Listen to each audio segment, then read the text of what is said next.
ശ്രീമദ് ഭഗവത്ഗീത അധ്യായം 7 ശ്ലോകം 11. ബലം ബലവതാം ചാഹം കാമരാഗവിവർജിതം ധർമാവിരുദ്ധോ ഭൂതേഷു കാമോസ്മി ഭരതർഷഭ. അല്ലയോ ഭരതകുലശ്രേഷ്ഠനായ ഹേ അർജുന, ബലവാന്മാരുടെ കാമരാഗവിവർജിതമായ ബലവും സർവ്വജീവജാലങ്ങളിലുമുള്ള ധർമ്മത്തിന് വിരുദ്ധമല്ലാത്ത കാമവും ഞാനാകുന്നു. ഇവിടെ കഴിഞ്ഞ ശ്ലോകങ്ങളിൽ നമ്മൾ പഠിച്ചു, എല്ലാറ്റിൻ്റെയും അന്തർലീനമായിരിക്കുന്ന ആ ശക്തി, ആ കഴിവ്, അത് ഭഗവാനാണ് എന്ന് അനുസന്ധാനം ചെയ്യുന്നു. അതിൻ്റെ തുടർച്ചയായിട്ട് പറയുകയാണ്, ബലവാന്മാരുടെ ബലം ഞാനാകുന്നു. കർമ്മകുശലത എന്ന് വേണമെങ്കിൽ അതിനെ വിശേഷിപ്പിക്കാം. നല്ലോണം കർമ്മം ചെയ്യണം. ആ കർമ്മം ചെയ്യാനുള്ള ബലം ഭഗവാന്റെ ഏതാണെന്ന് അറിയണം. അത് എൻ്റെ കഴിവ് എന്നുള്ള ഭാവമല്ല വേണ്ടത്. എല്ലാം ഭഗവാന്റെ കഴിവ് കൊണ്ടാണ് എനിക്ക് എല്ലാം ലഭിച്ചത്. അപ്പോൾ ബലവാന്മാരുടെ ബലം ഞാനാണ്. ബലം എന്ന് പറഞ്ഞാൽ കരുത്ത്, ഓജസ്, സാമർഥ്യം എന്നൊക്കെ അർത്ഥമുണ്ട്. അപ്പോൾ പ്രവർത്തിക്കാനുള്ള സാമർഥ്യം, കർമ്മത്തിലുള്ള കുശലത, അതാണ് ബലം. ആ ബലമാകുന്ന എന്നിൽ ബലവാന്മാർ കോർക്കപ്പെട്ടിരിക്കുന്നു. അപ്പൊ ബലവാന്റെ സാരഭൂതമായത് ബലമായതുകൊണ്ട് അത് താനെന്ന് അനുസന്ധാനം ചെയ്യൂ. അപ്പൊ ബലവാന്മാരുടെ ബലം ഞാനാകുന്നു എന്ന് പറയുന്നിടത്ത് കാമരാഗ വിവർജിതം എന്ന് പറഞ്ഞിട്ടുണ്ട്. കാമപ്രേരിതമായിട്ടോ രാഗപ്രേരിതമായിട്ടോ തൻ്റെ ബലം ദുരുപയോഗം ചെയ്യാൻ പാടില്ല. അത് ഏത് കാമമായാലും, സ്ത്രീ പുരുഷ ഭേദം കൽപ്പിച്ചുള്ള കാമമായാലും ബലപൂർവകം കാമത്തിനായിക്കൊണ്ട് ബലപൂർവകം വിനിയോഗിക്കാൻ പാടില്ല. അപ്പം അത് ധർമ്മവിരുദ്ധമാണ്. അതുപോലെ തന്നെ എന്തെങ്കിലും ഒരു വസ്തുവകകളെ ആഗ്രഹിക്കുക എന്നുള്ളതും അതും എന്താവണം, ബലപൂർവം മറ്റുള്ള ഒരാളുടെ സ്വത്തിനെ, മറ്റുള്ളവരുടെ കഴിവിനെ അത് നമ്മുടെ ബലം ഉപയോഗിച്ച് പിടിച്ചു പറിക്കാൻ പോകരുത്.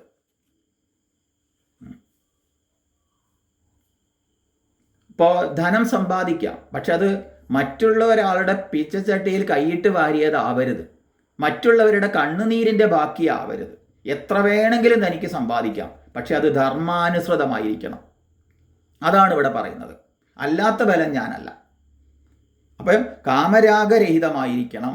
കാമരാഗങ്ങൾക്ക് വേണ്ടിയുള്ളതാവരുത് നമ്മുടെ ബലം എന്നർത്ഥം. അപ്പോൾ കാമൻ, രാഗം എന്നീ പദങ്ങൾ ഇവിടെ പറയുന്നുണ്ട്. കാമ തൃഷ്ണ അസന്നികൃഷ്ടേഷു വിഷയേഷു രാഗോ രഞ്ജനാപ്രാപ്തേഷു വിഷയേഷു. കാമം എന്ന് പറഞ്ഞാൽ അരികിലില്ലാത്ത വിഷയങ്ങളിലുള്ള ആഗ്രഹമാണ്. രാഗം എന്നാൽ പ്രാപ്തങ്ങളായ വിഷയങ്ങളിലുള്ള പ്രീതിയാണ് എന്ന് പറഞ്ഞിരിക്കുകയാണ്. ഇത് രണ്ടും, അതും ധർമ്മത്തിൻ്റെ വഴിവിട്ടുള്ള സഞ്ചാരത്തിൽ ആവരുത് ഒരു കാമവും.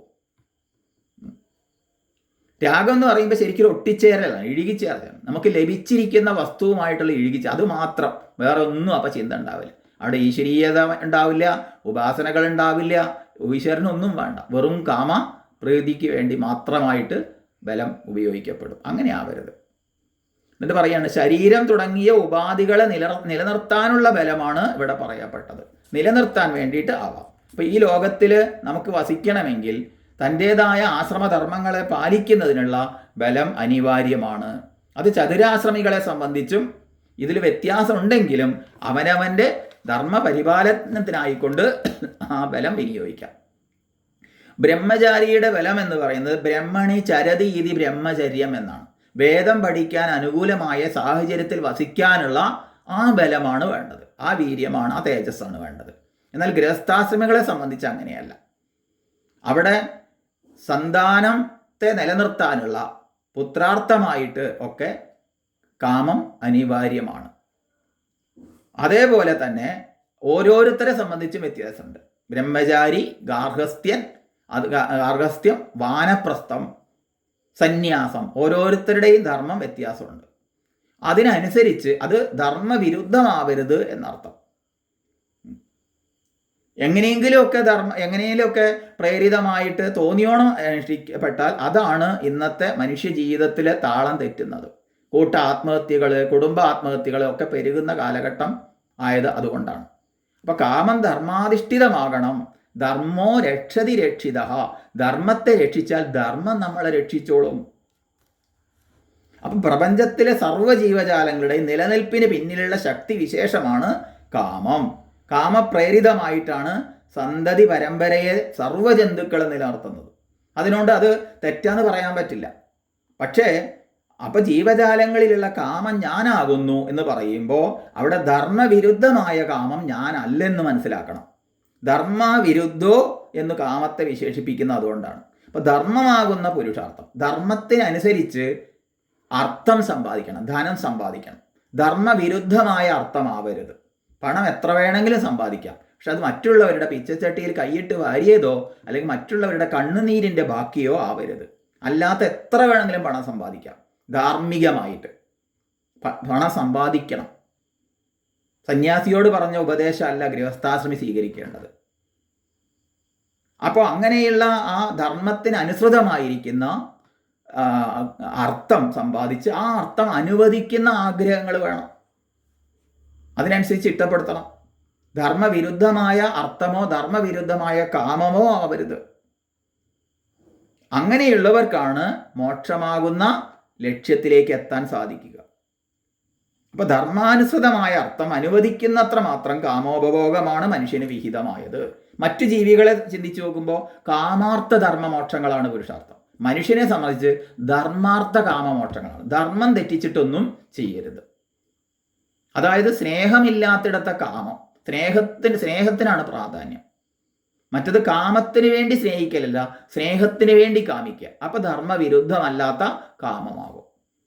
പക്ഷെ ഇന്ന് ലോകത്ത് അധികം കാണുന്നത് കാമത്തിന് വേണ്ടി സ്നേഹിക്കുക, അങ്ങനെയല്ല, സ്നേഹത്തിന് വേണ്ടി കാമിക്കുക. ആ കാമത്തിലാണ് ഈ ലോകം നിലനിൽക്കുന്നത്, കുടുംബ ബന്ധങ്ങൾ നിലനിൽക്കുന്നത്, ഭാര്യാഭർത്തൃ കുടുംബ ബന്ധങ്ങളൊക്കെ നിലനിൽക്കുന്നത് സ്നേഹത്തിന് മുഖ്യ പരിഗണന കൊടുക്കുമ്പോഴാണ്. പരസ്പരം സ്നേഹത്തിലൂടെ ഉണ്ടാവുന്ന കാമത്തെ വിരുദ്ധമായിട്ട് കണ്ടിട്ടില്ല. അത് ഭഗവാൻ തന്നെയാണ് എന്നാണ് പറഞ്ഞത്. അതില്ലെങ്കിൽ ഈ ലോകം തന്നെ നിലനിൽക്കില്ല. അപ്പം ശരീരത്തിൻ്റെ നിലനിൽപ്പിനും അതുപോലെ തന്നെ അന്നപാനങ്ങൾ നേടുന്നതിനുമുള്ള കാമം ഭഗവത് രൂപം തന്നെയാണ് എന്ന് അനുസന്ധാനം ചെയ്യേണ്ടതാണ്. ഇന്ന് കാണുന്ന സർവ്വ സാമൂഹ്യ വിപത്തുകൾക്കും കാരണം ഈ തോന്നിയോണുള്ള അർത്ഥ കാമങ്ങൾ പിന്നാലെ പോകുന്നതാണ്. ഉപഭോഗ ഭ്രാന്തിന് അടിമപ്പെട്ട് മോഹനങ്ങളായ പരസ്യജാലങ്ങളാൽ ആകർഷിക്കപ്പെട്ട് ധർമ്മവും അർത്ഥവും എന്നിവയൊന്നും പരിഗണിക്കാതെ കാമോപഭോഗ വസ്തുക്കളുടെ സഞ്ചയത്തിന് പിന്നാലെ ഭ്രമിച്ചോടുന്ന മനുഷ്യൻ എന്ത് ചെയ്യുന്നു? വിനാശകരങ്ങളായ ഒട്ടനവധി സാമൂഹ്യ വിപത്തുകളിലാണ് ചെന്നുപെടുന്നത്. അത് ചുറ്റുപാട് നോക്കിയാൽ നമുക്ക് മനസ്സിലാക്കാൻ സാധിക്കും. അതുകൊണ്ട് ഈ ശാസ്ത്രോക്തി വളരെ പ്രസക്തമാണ്. അത് നമ്മൾ വ്യക്തമായിട്ട് മനസ്സിലാക്കിയിട്ട് വേണം ജീവിക്കാൻ എന്നാണ് ഇവിടെ പറയുന്നത്. ധർമ്മത്തെ രക്ഷിച്ചാൽ ധർമ്മം നമ്മളെ രക്ഷിക്കും. ധർമ്മത്തെ ശിക്ഷിച്ചാൽ ധർമ്മം നമ്മളെ തിരിച്ച് ശിക്ഷിക്കുക തന്നെ ചെയ്യും. അപ്പോൾ സർവചരാചരങ്ങളുടെയും ശാശ്വതമായ ബീജം പരമകാരണമാണെന്ന് മുമ്പത്തെ ശ്ലോകത്തിൽ പഠിച്ചു. ഇപ്പം ഇതിൽ പറഞ്ഞു ബലത്തിൻ്റെ വിശേഷണം എടുത്തു പറഞ്ഞിരിക്കുകയാണ്. സാധാരണ ഒരു വ്യക്തിയിൽ ബലം പ്രത്യക്ഷമാവുന്നത് കാമരാഗങ്ങളുടെ സമ്മർദ്ദ നിമിത്തമാണ്. അതുകൊണ്ട് കാമവും രാഗവും കൂടാതെയുള്ള ബലം അതാണ് വേണ്ടത്. കാമവും രാഗവും ഇല്ലാത്ത ബലം, അതായത് കാമരാഗ വിവർജിതമായിരിക്കുന്ന ബലം. അതുപോലെ തന്നെ ഈ കാമമായാലും രാഗമായാലും ആ കാമത്തെയും രാഗത്തെയും നമ്മൾ തോന്നിയോണം ഉപയോഗിക്കരുത്, ധാർമ്മികമായിരിക്കണം. മറ്റൊന്ന് നേടാൻ വേണ്ടി ബലപൂർവകമാവരുത് നമ്മളുടെ ശക്തി വിനിയോഗിക്കേണ്ടത്. കാമത്തിന് വേണ്ടി, ആഗ്രഹപൂർത്തീകരണത്തിന് വേണ്ടി മറ്റൊന്നിനെ തൻ്റെ വശത്താക്കലല്ല കാമം. സ്നേഹത്തോടു കൂടി അതിനെ പ്രാപ്തമാവലാണ് കാമം എന്ന് പറഞ്ഞിരിക്കുകയാണ്. അപ്പോൾ ഇങ്ങനെ ഉള്ള ഭാവത്തെ നമ്മൾ സൂക്ഷിച്ചാൽ നമ്മുടെ ചുറ്റുപാട് ലോകത്ത് കലഹം, കലാപം, യുദ്ധം ഇങ്ങനെയുള്ളതിനൊക്കെ കാമരാഗങ്ങളാണ് കാരണം എന്ന് കാണും. അപ്പോൾ അതുകൊണ്ട് അത് ഇല്ലാതാക്കാൻ ഈ ധർമ്മവിരുദ്ധമായ കാമരാഗങ്ങളെ ഉപേക്ഷിച്ചാൽ മതി. ധർമ്മത്തിന് അനുകൂലമായിരിക്കുന്ന കാമം ഒരിക്കലും കലാപത്തിനോ യുദ്ധത്തിനോ ഒന്നും കാരണമാവില്ല. ഇതാണ് ഇവിടെ എടുത്തു പറയുന്നത്. ഇപ്പം ശരീരം, മനസ്സ്, ബുദ്ധി, ചൈതന്യം, ഇങ്ങനെ 4 ഘടകങ്ങളാണ് ഓരോ വ്യക്തിയിലുള്ളത്.